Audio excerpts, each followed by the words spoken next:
ministerio Conéctate a Jesús y Seminarios y Tutorías ISU presentan desde Panamá, Puente del Mundo, el corazón del universo, la serie Feliz para Siempre en su primer segmento, Vidas con Objetivos. Oremos.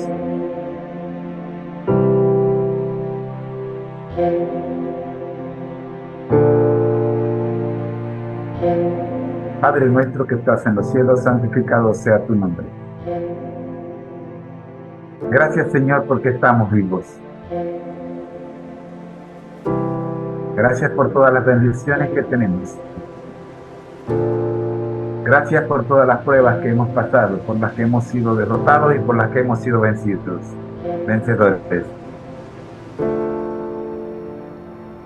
Gracias, Dios. Oramos por los privados de libertad, para que tengan la certeza y la seguridad de que su fe en Dios les hará vencedores. Oramos, buen Dios, por las familias, para que en cada hogar reine el Espíritu Santo. Oramos por los que están enfermos, para que en su... Escuchemos.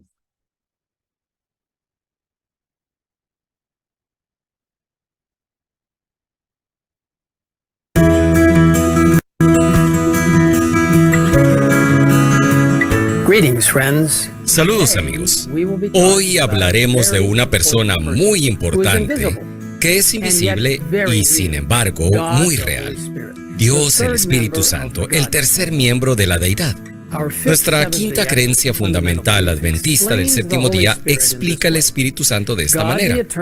Dios, Espíritu Santo, fue parte activa con el Padre y el Hijo en la creación, la encarnación y la redención. Él es tan persona como lo son el Padre y el Hijo. Él inspiró a los autores de las Escrituras, llenó la vida de Cristo con poder. Él atrae y convence a los seres humanos y a aquellos que responden. Él los renueva y transforma a la imagen de Dios. El Espíritu Santo fue enviado por el Padre y el Hijo para estar siempre con sus hijos. Extiende los dones espirituales a la iglesia, los capacita para dar testimonio de Cristo y, en armonía con las Escrituras, la conduce a toda la verdad. Una noche, hace casi 2000 años, Jesús le dijo a Nicodemo, como está registrado en Juan 3, versículo 5. Respondió Jesús: de cierto te digo que el que no naciere de agua y del Espíritu no puede entrar en el reino de Dios. Jesús estaba refiriendo a la necesidad del bautismo por agua y por el Espíritu Santo.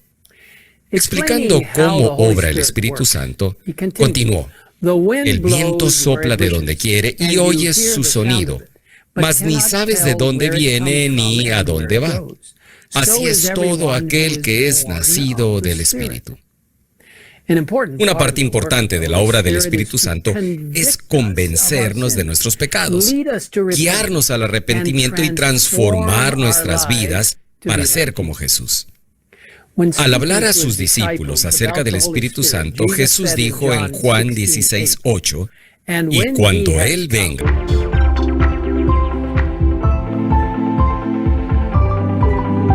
El ministerio Conéctate a Jesús y Seminarios y Tutorías ISU presentan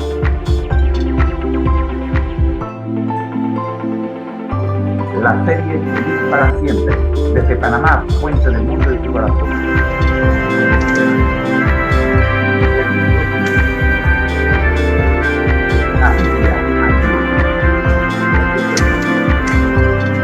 Reavivados por tu palabra. Un capítulo cada día. Libro de Isaías, capítulo 1. Una nación pecadora. Visión de Isaías, hijo de Amós, la cual vio acerca de Judá y Jerusalén en días de Usías, Jotam, Acaz y Ezequías, reyes de Judá. Oíd, cielos, y escucha tú, tierra, porque habla Jehová. Crié hijos y los engrandecí, y ellos se rebelaron contra mí. El buey conoce a su dueño, y el asno el pesebre de su señor. Israel no entiende, mi pueblo no tiene conocimiento. Oh gente pecadora, pueblo cargado de maldad, generación de malignos, hijos depravados, dejaron a Jehová, provocaron a ir al Santo de Israel, se volvieron atrás. ¿Por qué querréis ser castigados aún? ¿Todavía os rebelaréis? Toda cabeza está enferma y todo corazón doliente. Desde la planta del pie hasta la cabeza, no hay en él cosa sana, sino herida, hinchazón y podrida llaga. No están curadas, ni vendadas, ni suavizadas con aceite. Vuestra tierra está destruida, vuestras ciudades puestas a fuego, vuestra tierra delante de vosotros comida por extranjeros, y asolada como asolamiento de extraños. Y queda la hija de Sión como enramada en viña, y como cabaña en melonar, como ciudad asolada. Si Jehová de los ejércitos no nos hubiese dejado un resto pequeño, como Sodoma fuéramos, y semejantes a Gomorra. Llamamiento al arrepentimiento verdadero.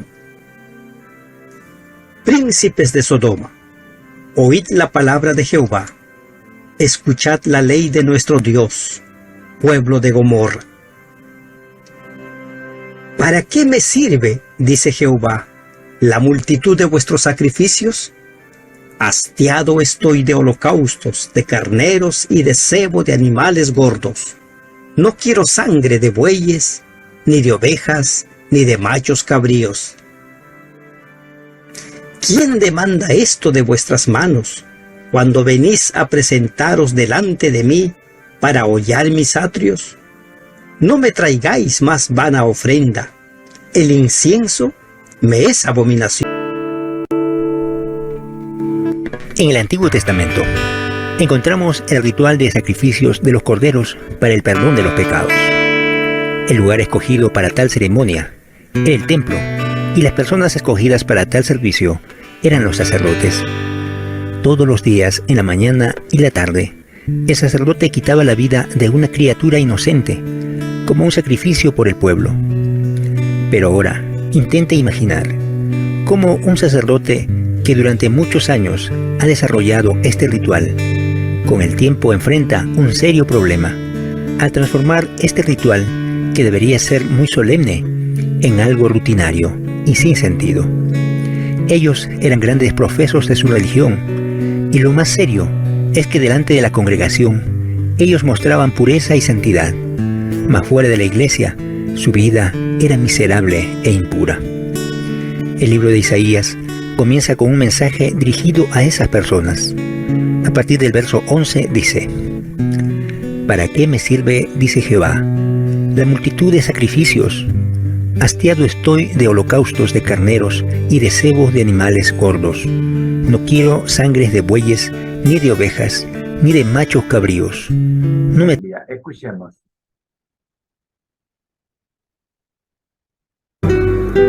Hoy hemos iniciado la lectura del libro de Isaías. Este libro lleva el nombre de su autor, quien se identifica como hijo de Amós, y fue escrito alrededor del año 740 a.C.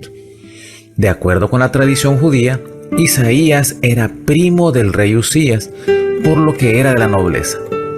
Isaías inició su ministerio profético en Judá desde el año que murió el rey Usías y se extendió en los reinados de Jotam, Acaz y Ezequías. Elena de White sostiene que Isaías, a quien el Señor permitió que viera cosas maravillosas, fue aserrado en 2 partes porque reprendió fielmente los pecados de la nación judía. ¿Cuál es el propósito del libro de Isaías? Mostrar el descontento de Dios por los pecados cometidos por Judá e Israel, e inducir al pueblo de Dios a apartarse de su desobediencia a fin de evitar el desastre que se avecinaba con la invasión de Babilonia. Además, el libro está lleno de promesas de restauración y redención, de la venida del Mesías, de la salvación de todas las naciones y del triunfo de los planes de Dios, pese a la conducta irresponsable de su pueblo. El versículo para memorizar para este día es el número 18. Vengan, pongamos las cosas en claro, dice el Señor. Son sus pecados como escarlata, quedarán blancos como la nieve. Son rojos como el púrpura, quedarán como la lana.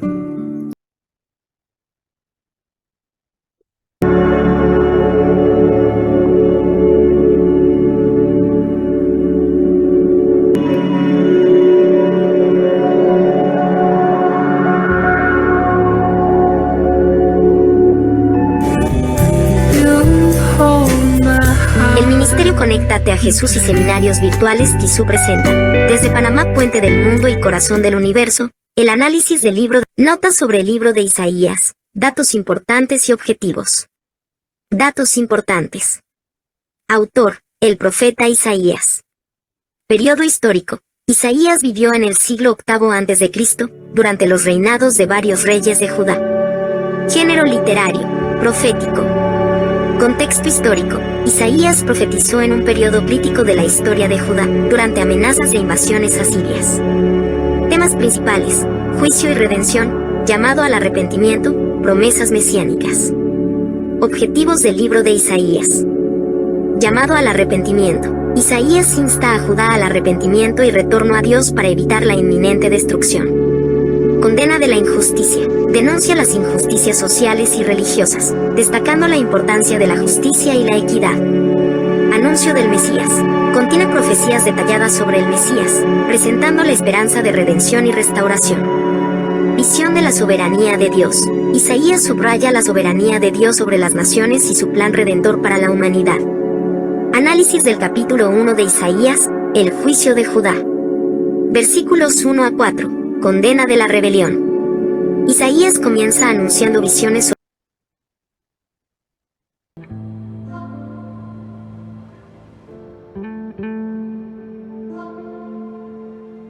El Ministerio Conéctate a Jesús y Seminarios y Tutorías TISU presentan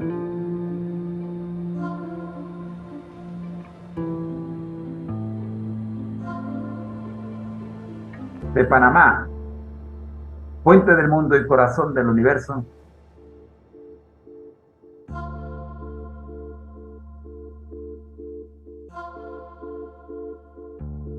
la serie Feliz para Siempre, en su tercer segmento, el devocional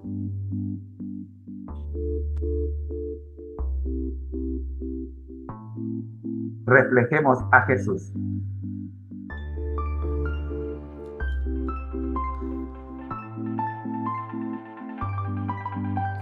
Desde Panamá, puente del mundo y corazón del universo, el Ministerio Conéctate a Jesús y Seminarios y Clases Privadas Virtuales Profesor Moreno presentan la serie Feliz para Siempre. En el segmento El Devocional de hoy, Reflejemos a Jesús, análisis del pan diario espiritual de Dios para su pueblo. Devocional Reflejemos a Jesús. Aunque sufrían, Pablo y Silas cantaban en la cárcel, 24 de noviembre. Pero a medianoche, orando Pablo y Silas, cantaban himnos a Dios, y los presos los oían. Entonces sobrevino de repente un gran terremoto, de tal manera que los cimientos de la cárcel se sacudían, y al instante se abrieron todas las puertas, y las cadenas de todos se soltaron. Hechos 16, 25, 26. Cuando los mensajeros de la cruz salieron a enseñar, una mujer poseída de un espíritu pitónico los siguió gritando: estos hombres son siervos del Dios Altísimo, quienes os anuncian el camino de salvación. Y esto lo hacía por muchos días. Hechos 16, 17, 18. Bajo la inspiración del Espíritu Santo, Pablo ordenó al mal espíritu que abandonase a la mujer. Restaurada a su sano juicio, la mujer escogió seguir a Cristo. Entonces sus amos se alarmaron por su negocio. Vieron que toda esperanza de recibir dinero mediante sus adivinaciones había terminado, y que su fuente de ingresos pronto desaparecería completamente. Al impulso de un entusiasmo frenético, la multitud se levantó contra los discípulos. La actitud del populacho prevaleció, y fue sancionada por las autoridades, que sacando a tirones la túnica exterior de los apóstoles, ordenaron que se los azotara. Después de haberles azotado mucho, los echaron en la cárcel, mandando al carcelero que los guardase con seguridad. Cap 16:23. Con asombro, los otros presos oyeron las oraciones y los cantos que salían de la celda interior.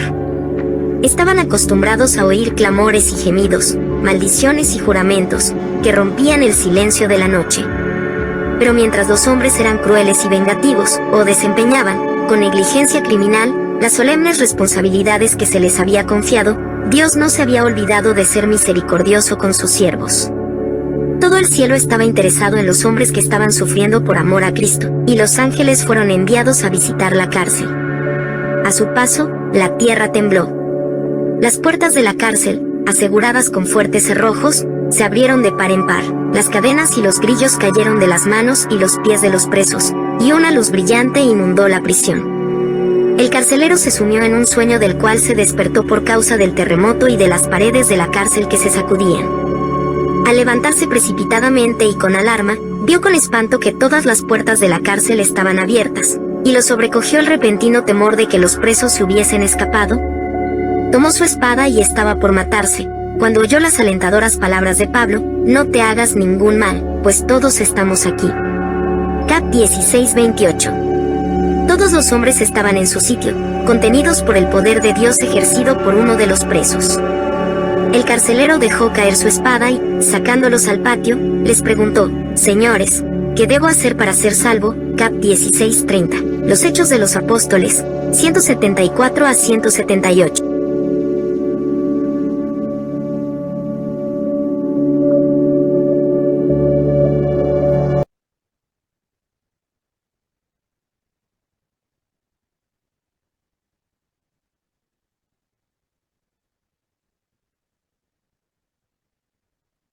El ministerio, conéctate a Jesús. Y seminarios y tutorías TISU.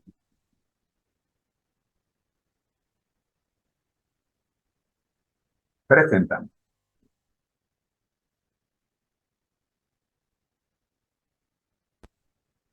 Desde Panamá, puente del mundo y corazón del universo.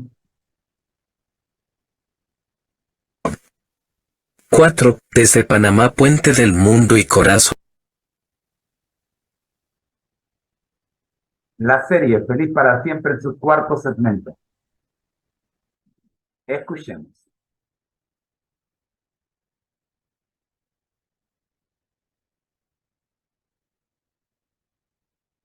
ON del Universo, el Ministerio Conéctate a Jesús y seminarios y clases privadas virtuales Profesor Moreno presentan la serie Feliz para Siempre. En el segmento La Escuela Sabática para Nuevos Creyentes y nuestra historia como Iglesia Adventista del Séptimo Día, porque un bebé espiritual debe ingerir leche materna espiritual. Los Hechos de los Apóstoles. Página 18, capítulo 2, la preparación de los 12. Sección número 1. Cuando el ministerio terrenal de Cristo estaba por terminar, y él comprendía que debía dejar pronto a sus discípulos para que continuaran la obra sin su superintendencia personal, trató de animarlos y prepararlos para lo futuro. No los engañó con falsas esperanzas. Como en un libro abierto leía lo que iba a suceder. Sabía que estaba por separarse de ellos y dejarlos como ovejas entre lobos. Sabía que iban a sufrir persecución, que iban a ser expulsados de las sinagogas y encarcelados. Sabía que por testificar de él como el Mesías, algunos de ellos serían muertos, y les dijo algo de esto. Al hablarles del futuro de ellos, lo hacía en forma clara y definida, para que en sus pruebas venideras pudieran recordar sus palabras y ser fortalecidos creyendo en él como el Redentor. Sección número 2. les habló también palabras de esperanza y valor. No se turbe vuestro corazón, dijo, ¿creéis en Dios? Creed también en mí. En la casa de mi Padre muchas moradas hay, de otra manera os lo hubiera dicho. Voy, pues, a preparar lugar para vosotros. Y si me fuere, y os aparejare lugar, vendré otra vez, y os tomaré a mí mismo, para que donde yo estoy, vosotros también estéis. Y sabéis a dónde yo voy, y sabéis el camino. Juan 14, 1-4. Por amor a vosotros he venido al mundo, por vosotros he trabajado. Cuando me vaya, todavía trabajaré fervientemente por vosotros. Vine al mundo para revelarme a vosotros, para que pudierais creer. Voy a mi Padre y a vuestro Padre para cooperar con Él en favor vuestro. Sección 3. De cierto os digo, el que en mí cree, las obras que yo hago también Él las hará, y mayores que éstas hará, porque yo voy al Padre. Juan 14:12. Con esto Cristo no quiso decir que los discípulos habrían de realizar obras más elevadas que las que Él había hecho, sino que su trabajo tendría mayor amplitud. No se refirió meramente a la realización de milagros, sino a todo lo que sucedería bajo la acción del Espíritu Santo. Cuando viniere el Consolador, dijo Él, el cual yo os enviaré del Padre, el Espíritu de verdad, el cual procede del Padre, Él dará testimonio de mí. Y vosotros daréis testimonio, porque estáis conmigo desde el principio. Juan 15:26, 27. Análisis de esta parte de la historia.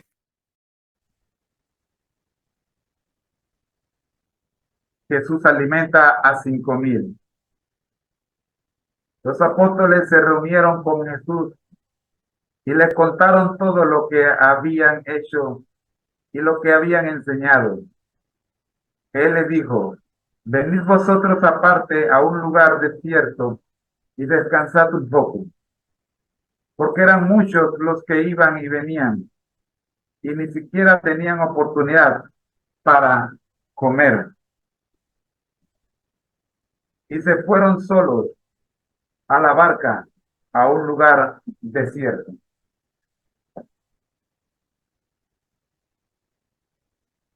En términos modernos, diríamos que el maestro hizo una por el Espíritu Santo, y fue escrita para nuestra enseñanza, para que mediante la paciencia y el consuelo de las Escrituras pudiésemos tener esperanza.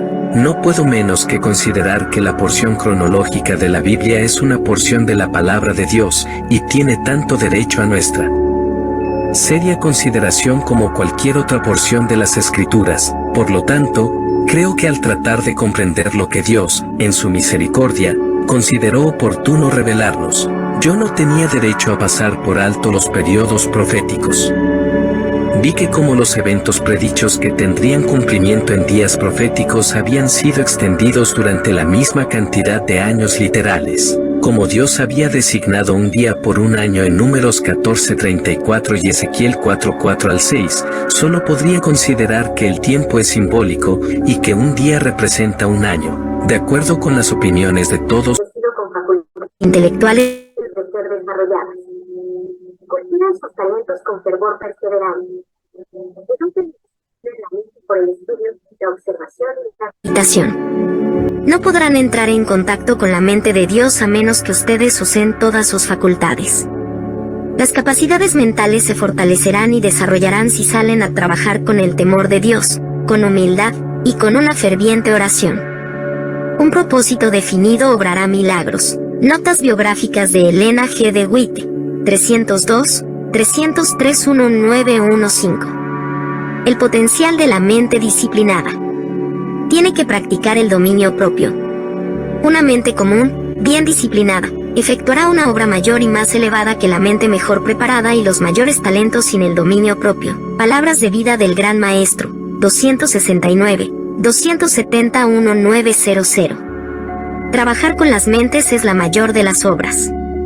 El futuro de la sociedad está en las manos de la juventud de hoy. En los jóvenes vemos a los futuros maestros, legisladores y jueces, los dirigentes y el pueblo que determinarán el carácter y el destino de la nación. Por lo tanto, cuán importante es la misión de los que han de formar los hábitos e influir en las vidas de la generación que surge. 1 MCP 20.2. Trabajar con las mentes es la mayor obra jamás confiada a los hombres. El tiempo de los padres es demasiado valioso para gastarlo en la complacencia del apetito o para ir en pos de la riqueza o de la moda. Dios ha colocado en sus manos a la preciosa juventud no solo para que se la capacite para ocupar un lugar de utilidad en esta vida, sino para que sea preparada para las cortes celestiales. La temperancia.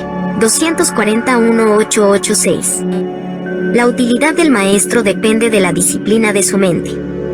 La utilidad del maestro no depende tanto de su caudal de conocimientos como del nivel que se propone alcanzar.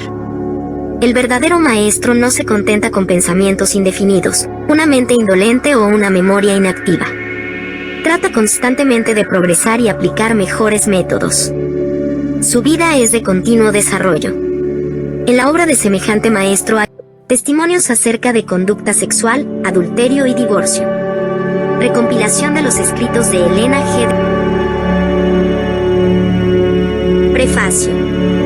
No fue la intención de los compiladores que este libro tuviera una circulación general, sino que fuera de beneficio para los administradores y ministros que tienen que ver con manifestaciones de conducta cuestionables e inmorales. Muchas de las cartas que se presentan en este volumen fueron dirigidas a ministros que cometieron errores. Dado que Elena sostuvo una profusa correspondencia con ministros y otros obreros evangélicos, esto no debería ser una sorpresa. No obstante, a pesar de las faltas y pecados de aquellos a quienes escribió, Elena mantuvo siempre una gran confianza en el ministerio de la Iglesia Adventista del Séptimo Día. A la edad de 85 años envió 2 mensajes para que fueran leídos en ocasión del Congreso de la Asociación General celebrado en 1913. En el primero aseguró a los delegados presentes: si bien es cierto que aún experimento una ansiedad muy intensa debido a la actitud que algunos están adoptando respecto de medidas importantes relacionadas con el desarrollo de la causa de Dios en el mundo, tengo una poderosa fe en los obreros de todo el campo, y creo que al reunirse y al humillarse delante del Señor, y reconsagrarse a su servicio, serán capacitados para hacer su voluntad. Mensaje. El ministerio Conéctate a Jesús y Seminarios Historias Easy presentan el tema número 6, Mi Salud Integral, de la serie Feliz para Siempre. Escuchen. Gracias, Señor, le damos por permitirnos en esta hora estudiar consejos sobre el régimen alimenticio. Oramos, buen Dios, para que podamos poner en práctica todos los... La enfermedad a aquellos que no se cuidan a sí mismos, sino que están continuamente violando las leyes de la salud y que no hacen ningún esfuerzo para prevenir la enfermedad. Cuando hacemos todo lo que está de nuestra parte para tener salud, entonces podemos esperar que sigan benditos resultados y podemos pedir a Dios con fe que bendiga nuestros esfuerzos para la preservación de la salud. Él entonces contestará nuestra oración, si su nombre puede ser glorificado con ello. Pero entiendan, todos, que tienen una obra que hacer. Dios no obrará de una manera milagrosa para preservar la salud de personas que están siguiendo una conducta que los lleva con seguridad a la enfermedad, por su descuido y falta de atención de las leyes de la salud. Los que gratifiquen su apetito y entonces sufran por su intemperancia y tomen drogas para aliviarse, pueden estar seguros de que Dios no intervendrá para salvar la salud y la vida que se puso en peligro en forma tan temeraria. La causa ha producido su efecto. Muchos, como último recurso, siguen las instrucciones de la palabra de Dios y solicitan las oraciones de los ancianos de la Iglesia para la restauración de su salud. Sábado, señalando siempre hacia el que lo creó todo, manda a los hombres que abran el gran libro de la naturaleza y escudriñen allí la sabiduría, el poder y el amor del Creador. Nuestros primeros padres A pesar de que fueron creados inocentes y santos, no fueron colocados fuera del alcance del pecado.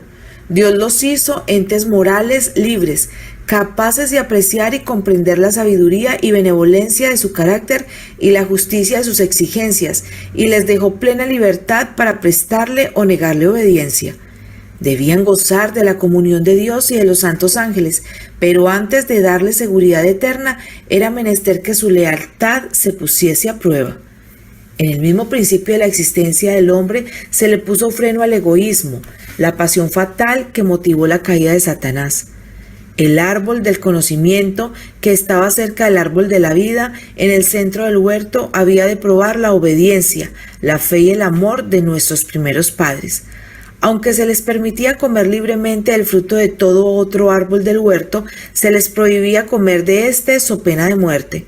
También iban a estar expuestos a las tentaciones de Satanás, pero si soportaban con éxito la prueba, serían colocados finalmente fuera del alcance de su poder, para gozar del perpetuo favor de Dios. Dios puso al hombre bajo una ley, como condición indispensable para su propia existencia. Era súbdito del gobierno divino y no puede existir gobierno sin ley. Dios pudo haber creado al hombre incapaz de violar su ley, pudo haber detenido la mano de Adán para que no tocara el fruto prohibido, pero en ese caso el hombre hubiese sido no un ente moral libre, sino un mero autómata. Sin libre albedrío, su obediencia no habría sido voluntaria sino forzada. No habría sido posible el desarrollo de su carácter. Semejante procedimiento habría sido contrario al plan que Dios seguía en su relación con los habitantes de los otros mundos. Hubiese sido indigno del hombre como ser inteligente y hubiese dado base a las acusaciones de Satanás de que el gobierno de Dios era arbitrario. Dios hizo al hombre recto, le dio nobles rasgos de carácter, sin inclinación hacia lo malo, lo dotó de elevadas cualidades intelectuales y le presentó los más fuertes atractivos posibles para inducirle a ser constante en su lealtad. La obediencia perfecta y perpetua era la condición para la felicidad eterna. Cumpliendo esta condición tendría acceso al árbol de la vida. El hogar de nuestros primeros padres había de ser un modelo para cuando sus hijos saliesen a ocupar la tierra. Ese hogar, embellecido por la misma mano de Dios, no era un suntuoso palacio. Los hombres, en su orgullo, se deleitan en tener magníficos y costosos edificios y se enorgullecen de las